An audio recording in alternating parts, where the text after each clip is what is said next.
오늘의 사회 이슈를 김민정 기자가 종합해드립니다. 오늘의 이슈 포커스 김민정입니다. 일본 정부가 위안부 피해자 지원을 위한 화해치유재단에 10억엔을 송금한 것으로 전해졌습니다. 우리나라 돈으로 약 108억 원입니다. 이로써 한일 간 위안부 합의에서 일본 측이 해야 할 핵심 이행 조치는 끝난 셈인데요. 화해치유재단은 10억엔을 재원으로 위안부 피해자 중 생존자에게는 1억 원을, 사망자에 대해서는 유족들에게 2천만 원 규모의 현금을 분할 지급한다는 방침입니다. 이에 따라 위안부 소녀상 이전에 대한 일본의 요구도 거세질 것으로 전망되는 가운데 우리 정부가 어떻게 대응할지에 관심이 쏠리고 있습니다. 부정청탁 및 금품 등 수수금지법, 일명 김영란법이 9월 28일 시행을 앞두고 있는 가운데 청와대가 직원들을 대상으로 교육을 진행했다는 소식입니다.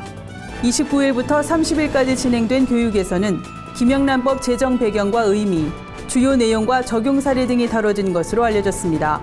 청와대는 아직까지 법의 적용 사례가 분명하지 않고 초기 시행착오가 발생할 수 있다는 점을 고려해 식사 3만 원, 선물 5만 원, 경조사비 10만 원 등으로 규정된 가액 기준을 충실히 지키겠다는 입장입니다.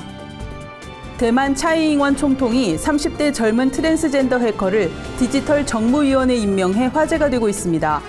대만 언론들은 차이잉원 총통이 국민과의 소통을 목적으로 35살 해커 탕펑을 장관급에 임명했다고 보도했습니다. 탕펑은 정부 강요로서는 최연소, 최저학력, 최초 트랜스젠더로 주목을 받고 있는데요. 10여 년 전 남자에서 여자로 성전환 수술을 했고 중학교를 중퇴한 탕펑은 현재 정치사회적인 목적으로 웹사이트를 해킹하는 해커인 핵티비스트로 유명합니다.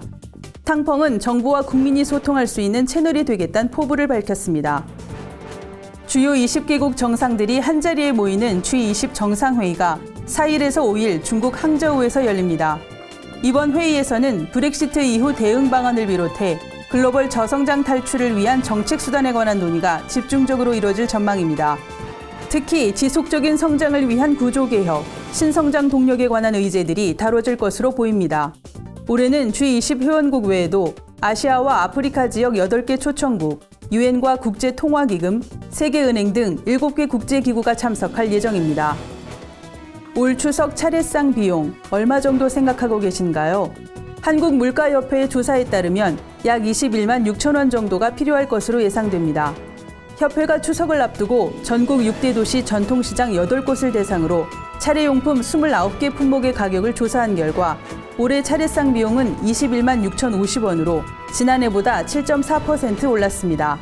쇠고기를 포함한 20개 품목 가격이 상승했고 조기 등 8개 품목 가격은 하락했습니다.